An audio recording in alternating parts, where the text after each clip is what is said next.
Welcome back, everybody. Welcome back to another, you hear it up there, another rainy day.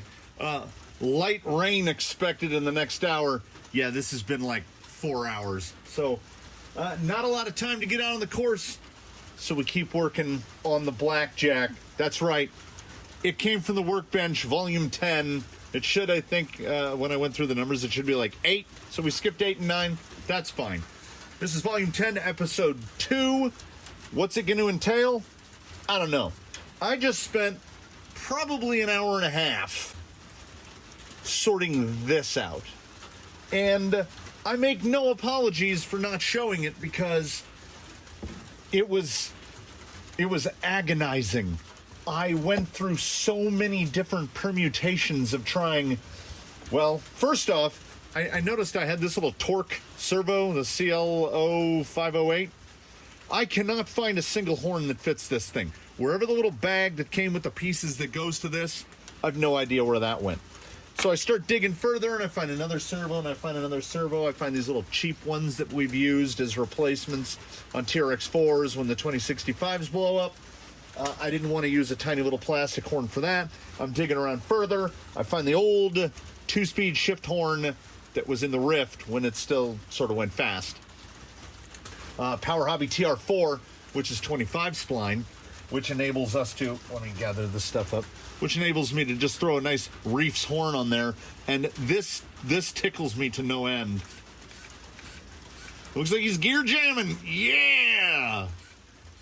And amazingly with that, looks like a big N, it works! Oh, and by the way, when this thing's powered up, that's full throttle, baby. Shafts whirling away. So I decided, at least for the time being, watch out for the time being, we're gonna attempt to run a micro on there for dig. Look at him, he's like, I tried different ball studs, different rod ends, different length rod, different horns, different servos, different mount positions, tried it upside down, tried the horn on that, horn to the front, spline to the front, spline to the back, you name it. Finally got to here. The radio chosen at random. This is Eddie's radio, so Model 2 is now the blackjack. For now, went through so many spacers, so many different dig linkages. We got down to one that small. But everything would bind until I got, those are the ends that came with the Vanquish kit. Yeah, see, that's what you want to be able to see. You want to be able to get a little wiggle on there. That way you know the servo's not just sitting there loaded up. Every time I've tried it so far without drive shafts and axles, it seems to engage just fine. There's going to be some fabrication today, as the micro servo is me exhibiting further laziness, which is with the micro servo, it will not be a problem to get the battery in. I mean, the battery will drop right in, no problem, because that servo, it's almost like it's micro. So I have some stuff. I think I'm going to fabricate some stuff before I get into assembling kit parts like axles and links. Because once I get axles and links, I can get this thing under it and see how everything's going to clear. But let's not get to that yet. I will be throwing the servo in place, and I will be making a filler plate for this side because L receiver is going to go right there. We have decided on that. And then I'm going to make, I think I'm going to make a little L that goes right here that just has a plate on the front to stop the battery from going into the whirly twirly part of the motor. And if possible, I would like to bolt it to those 2 threaded holes right there. So something very simple. And then it's going to have a notch in it I will cut a battery strap for it, and we'll get a battery strapped in. So if we can get a battery strapped in a receiver put in place. I still haven't made myself cut. Look at this. Look at that knuckle grabber. I haven't cut that off yet. None of the screws are the right length. So we're going to fabricate a couple pieces here. I'm hoping, at this point, I'm hoping that guy holds up. Maybe it'll turn me around. Maybe it'll change my opinion regarding micro servos, which is in general, I don't like them and I don't trust them. Because in general, they cost as much as a full-size servo, if not more. I mean, I'm sure this Power Hobby TR4 costs double what a JX 4409 half is. But, I mean, look at how small and look at how low. The servo right now is a few millimeters higher than the spur gear, meaning that the everything in this is going to be well below the shock towers, that's kind of what you want. And I have a blessing and a curse going on right now, because not only is it raining, but it's very cold. I've managed to heat the building up to 48 degrees inside. My manual dexterity is not the greatest. I finally broke down, I bought a little heater with a fan in it. The blessing is I bought a little heater with a fan in it. The curse is it basically only heats up the spot that I'm standing right now, because this building is about 6,500 cubic feet. You're not going to heat that up with a fan that came in a box, a heater fan that came in a box this big. So when I leave this area, it's 48 here, but over there on the other side of this little divider behind the tire wall, it's like 40 degrees. I can see my breath. So this is Californian complaints. I realize it's fine. Let's get to cutting some Kydex. We're going to do Kydex because I can cut it on the table saw. And I don't know, somebody explain it to me. I don't understand how this works. It's pretty cold in here, but Californians, it's really cold in here. When you run any kind of a machine that has a big industrial motor, say for instance, a big combo belt disc sander or a 3 horsepower triple phase table saw, something like that, is that ozone? Is it kicking ozone into the air? Is that why I can see my breath like I'm Puff the Magic Dragon? As soon as I fire that saw up over there to cut down some pieces of Kydex, I will make huge clouds of white. Right now, I can't do nothing. As soon as that saw comes on, ooh, is that me inhaling ozone? Are these machines trying to kill me both quickly and slowly? I don't know which. I'm going to go find the Kydex, and I'm going to get some pieces sized out so we can cut them, and we can make this thing. Yeah, I don't think it's possible to get electronics in that without a ton of extensions, so we're gonna go right there. I need one piece of Kydex. I'll probably just do, like I say, an L bend. Let me get them cut. Went to dig in the plastics bin to find my Kydex. Found my Kydex. Underneath the Kydex was this sheet, partial. I made a pick guard I think it was for a base for a buddy of mine, and this was the leftover piece. So I was like, well, it's got to be that, doesn't it? So there's the filler panel, and there is that light is really not getting that. There is the battery tray. Just fits kind of nicely in there. Stops it from feeding into the pinion. I think I have it relieved out enough so that a link isn't going to interfere. If I have to trim this back a little more, it's currently only being held in place by one screw into the motor adapter plate. Honestly, it seems like it's going to be more than enough. Battery with the micro servo is reasonably easy to get in there. The buckle, I might have to recut the strap to get the buckle at a different position so the battery will go in a little easier. But that is not a bad spot to have a battery. That is nicely tucked in there. And then I haven't really decided, I haven't come to a conclusion on the receiver yet. I'm thinking I'm going to do it over there, towards the servo. We'll get it right there. And then what I generally do is, that might make me flip it around the other way. I like to just take an antenna tube and I just run it down the side. I zip tie it to the rails. So we're at a point now where I think this is Is it forward biased at all? I can start putting together some stuff. I can knock the axles out. We'll get the axles put together. I've built axles numerous times on video, in the first Phoenix build video, in the straight axle build video. So I'm gonna slap these together. So because how much? Yeah, because like literally in the manual, the first step is build the axles. And the front axle is 2 pages, and the rear axle is 2 pages. So I'm gonna sit down. I'm gonna turn the music on. I'm gonna position myself so the heater is hitting me a little bit. Well, okay, no, let's rewind that. I'm gonna clean up enough workspace to where I can build the axles, and then build the links, and get the axles and links together.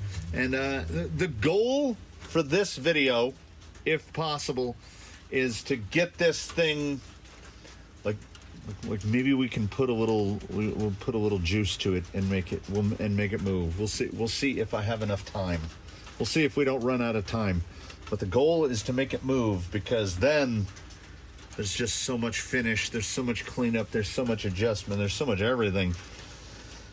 Yeah, that's the ambitious goal for episode 2, is to get axles and links under this thing.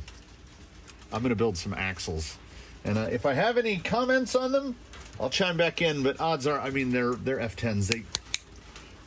F9s, F10s. They're Phoenix axles. They fly together. Just wanted to pop in here for a quick second after finishing bag A, which is the front axle.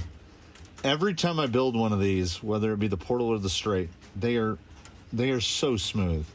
Most times when you assemble an axle, for whatever reason, if you try to, I'm assuming gear reduction, if you try to grab the hex and turn it, it's like clack, clack, clack.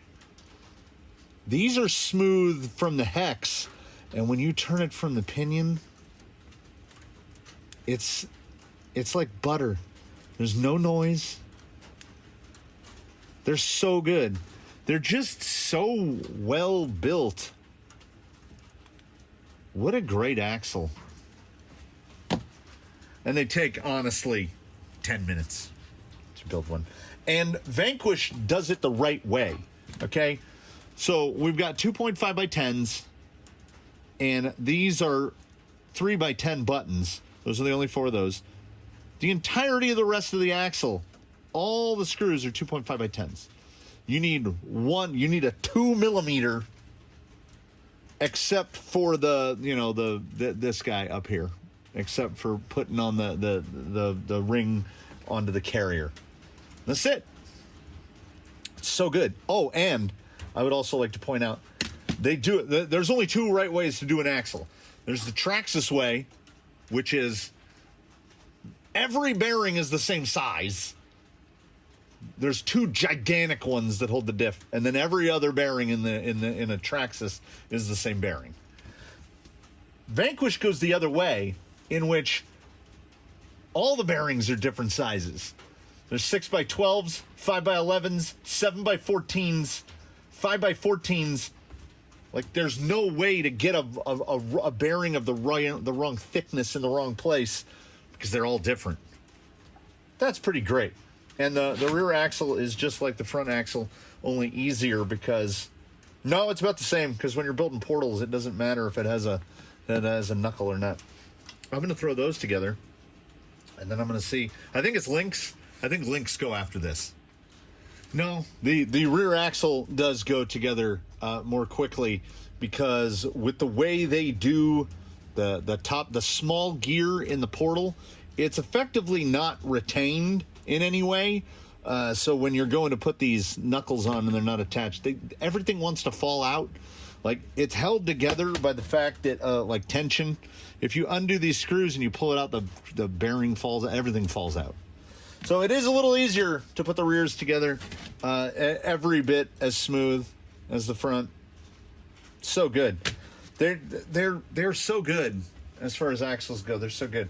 And there's sort of an elegance about them that, like, when you're putting together a TRX4 axle, you feel like you're building a part for a tank, because you kind of are. These just have, like, you know, there's like contours and the molding, and yet everything is still, like I say, the bearing that supports the axle is this monster 14 millimeter bearing. Yeah, I love these axles. And now what I'm going to have to do is build a bunch of links and then leaf through the manual and find out what screws go in the correct spots, because I still have placeholder screws. So there's every chance that the next time you see that, it's going to have all the screws in place. The shock towers will have the side skirts on. It's not complicated. Like, I got the front end put together because I wanted to make sure the spacer was going to fit and not interfere with anything. Ooh, look at that little guy. It's going. We are plugging along. Here's hoping two things: the TR4 little micro servo works for dig purposes, and we don't have to go through too many hoops to get that front upper. But I got to do all. I'm just gonna assemble all the links. You know, I do them drill style. So I'll get all the links put together, and then we can kind of get to start making this thing look like something. Did it get away from me? My friends, ladies and gentlemen, that could be the title of my autobiography. It definitely got away from me. I started cutting open bags. I started putting things together, and just fell into a groove, you know? Like, oh, also, they give you all the titanium, you get all the titanium links. And aside from the 7 main links, the lowers and the main uppers, you get all the other links in stainless too. So I love any time where they're going to give me, you know, free links, because I got to keep my 10-pound link bin full. You know, ignoring the fact that I make my own links. There's actually, I haven't begun to clean any of this up. There is quite, like, I don't know what these are. I don't know what those are for. I genuinely don't. I don't remember these shouldered flathead screws from building one. And there's another upper. There's a lot of, okay. So the only thing I didn't even open it. And there's that guy. There's a couple more links. There's a couple more pivot balls. What do we still got in the box? What's still in the box? There's this guy from the Ultra. You know, that piece. We don't need that. I'm kind of trying to keep everything kind of sort of at least in the same neighborhood, because where we stand right now is wildly incomplete. There's a lot to do, but I really, the compulsion of the will it or won't it, like, I had to find out what is the motor clearance gonna be, how are the links gonna work out, how are the drive shafts gonna work out, seeing as we're going with we've got a different gearbox than what it came with. So it got to a point where I just started slapping stuff together. Those titanium links are really light. They went together really nicely. Well, thanks to, you know, my good favorite, which this guy loosens up quite a lot. Gets all wongly. I gotta do something about that. But, you know, I don't have to do something about it right now. There's the old the Ultra piece that got. This was the one out of the Tranquish. He went together pretty easily. I must say, I think this, as it sits now, and I say again, I was thinking as I was filling the shocks up with 50 weight, I had a not terrible time putting the shocks together. I didn't lose any E-clips. Nothing launched out of my hands. Everything went pretty well. that's not the ordinary state of affairs when it comes to me building shocks. Ice cold banana hands. Oh, just hiccuped. Ice cold banana hands and tiny little bits. It's not a good recipe. But where are we now? Well, I got this in one hand, so you know what that must mean. We're dragging some stuff on the ground. Okay. These wheels, I just grabbed the first set, literally. I grabbed the first set out of the tire rack. They were right there. And they've got 14 millimeter adapters. 14 millimeter adapters are too wide. This fella is sitting, oh, maybe not. He's 10 3/4. It just looks hilariously wide. And if memory serves, that Marauder body, like it wouldn't even come to the midpoint on the tire. There'd be a lot of tire out. We've got a lot of hexes to choose from when we get to there. But where we are right now is like the rear shocks. I think I've got the ball backwards, so they're leaning in. The front shocks I've got mounted. I mistakenly got the cups around the wrong way. The front drive shaft is unmodified. It's a pair of 30s. That goes right in. Oh, there's where that extra wheel nut goes. The rear drive shaft, when you get a Vanquish, when you get a Phoenix, you get a bunch of drive shaft pieces. I just put them away a second ago. There's a bunch of extras, and I had to actually use one of the extras. Usually when you build up a Phoenix, it's the plastic piece, the long plastic piece. It's a 30 and a 30 in the front and a 35 and a 35 in the rear. So you got a 60 millimeter up front and a 70 in the back. I had to switch to a 45. So this is a 35 and a 45 because on a VFD twin, the drive shaft is a lot further back. Will that stay up? Almost. I thought 50 weight was going to be pretty heavy. Turns out 50 weight isn't. As it sits right there, it's got a little bit of down travel. Rear feels quite good. The front just bottoms out. I think all my Phoeniciae are like that. Drive shaft angles look pretty good. Rear flex is a little under, but we will see rock-wise. I actually, of all things, okay, so that's the motor side. It's just the stock titanium front upper. If you go to full compression, we're stopping right there. There's about 4 millimeters of shock shaft exposed. So trying to drop the front end straight, the upper link hits the motor. But if you go this way, you can get full compression. There's no shock shaft showing. See, closes up all the way. Same with the other side, closes up all the way. The flex looks pretty consistent all the way around. In the let's see what we got. 3 1/4. 3 1/4. Yeah, very even all the way around. I'm not used to, there's so much ground clearance under there. It is sitting really high, at least to me. But the shocks are pretty much all the way down. I can go down another, not a lot. None of the electronics are mounted. The servo horn is not correct. I just got what would clear. You get the Phoenix problems of the horn is right there and it wants to hit everything. So I've got a bunch more throw to this side than I do to this side because I can't get it centered.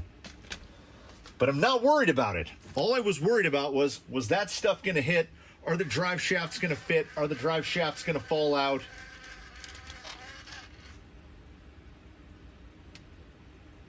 Low speed? Low speed much? Oh, let's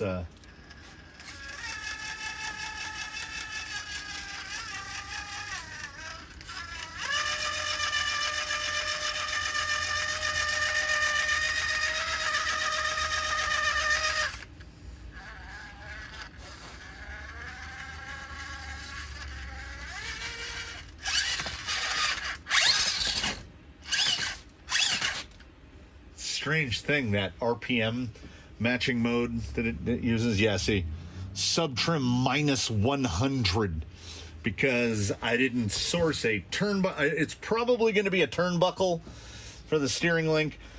I have so much more stuff to go through. Luckily, dig works. We don't have a lot of interference. I just think it looks like it needs narrowing. Like, look how wide that is. That's really well, and there's the front still out of whack. But that was just take everything and bolt it all up. I'm hoping that I have a link suitable for that for the steering link in the front. I'm amazed, really, honestly. We're together. That low speed on that Fusion Pro, I mean, what?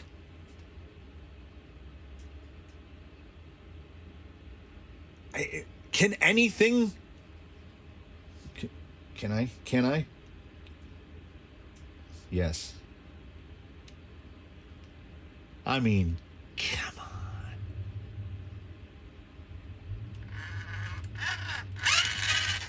And notably, when you pop it back and forth, there's no lift. It's dead level. And even more importantly, beyond the things not interfering, let's talk about the fact that a 1281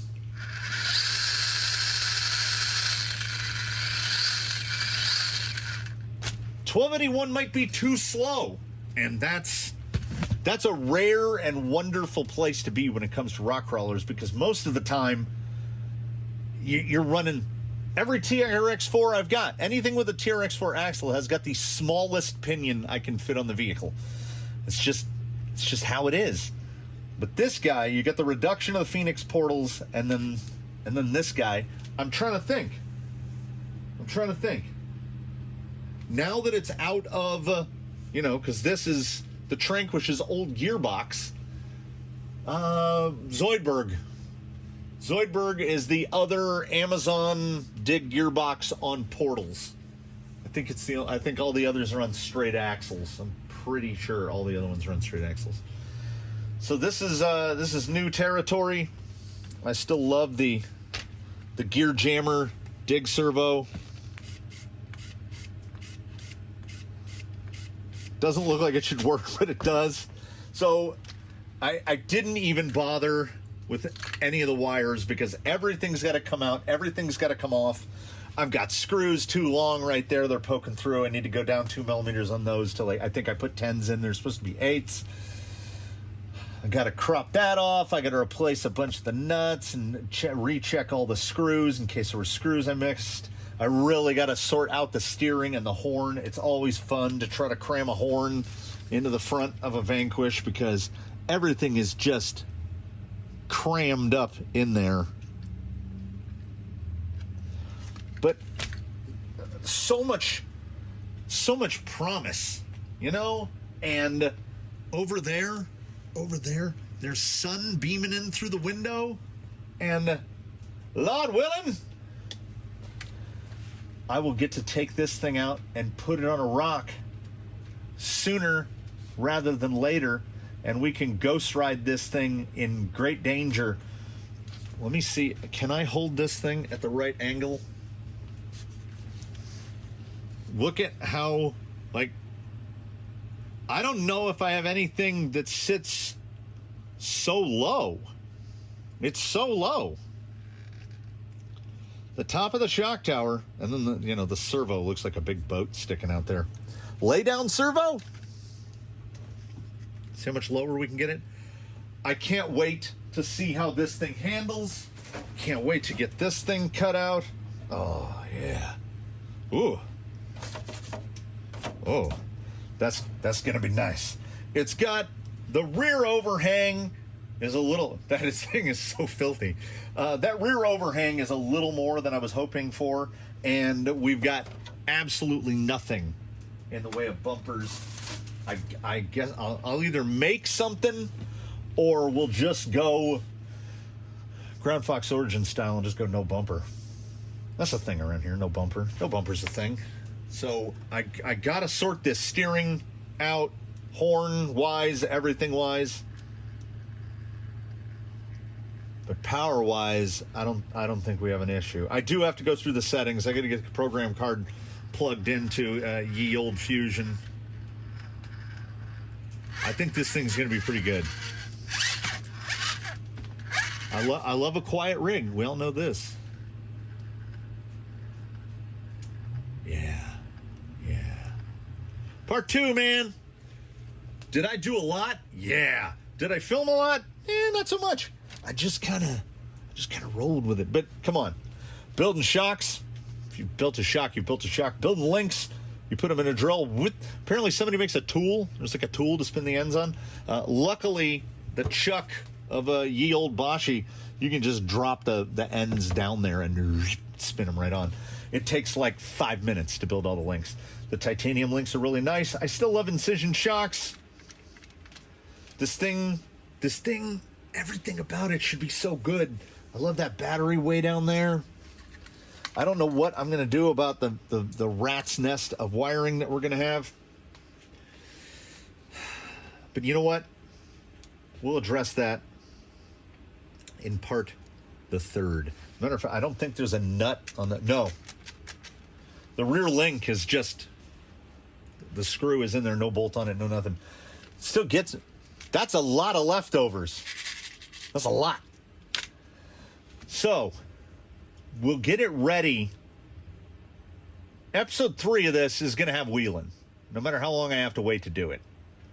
So I'm going to get it cleaned up and tightened up, and I'm going to change these hubs out to 12s, narrow it up a little bit. Might change them out to 9s. We'll see. We'll see. It does have to be these wheels. It can't be like the SSD clones or anything, because I had almost forgotten 5mm axles. But there it is, and there we have it. And unbelievably, also, another one, there's no... The rear upper does not hit the drive shaft. It's really close. It's not as close as the front upper to the motor, but it's close. Look at it. It's so good. It has no steering to it right now. And every time I look at these, I get a little chuckle, little side pieces, because I meticulously used a sander to sand them straight on Eddie, just over there at a frame, because he was a Phoenix. And, you know, the slider kit came out like within a couple weeks after I bought that Phoenix. So we would have already gone through this, but we ended up coming out this way. I'm super chuffed. I think it's gonna be super good. I'm gonna get it cleaned up and tightened up, and at the very least the wires bundled together, so that we can try to drive this thing pretty soon here. That's the goal. So I thank you for sticking with me through this one.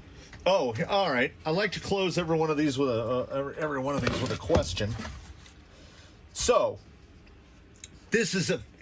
ostensibly, this is a Phoenix. I don't have a Phoenix. Like, the question I have to myself is it even possible to get this under 7 pounds?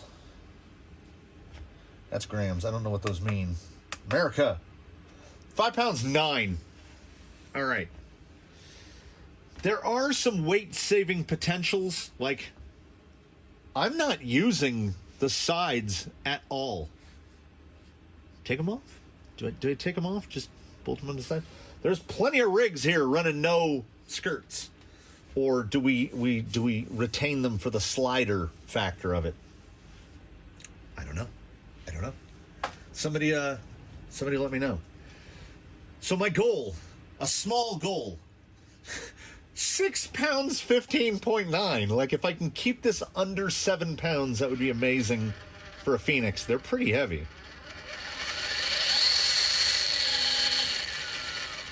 So aside from cleanup, addressing the horn to fix the steering, it's going to go out on the rocks like this. It's going to get a ghost ride.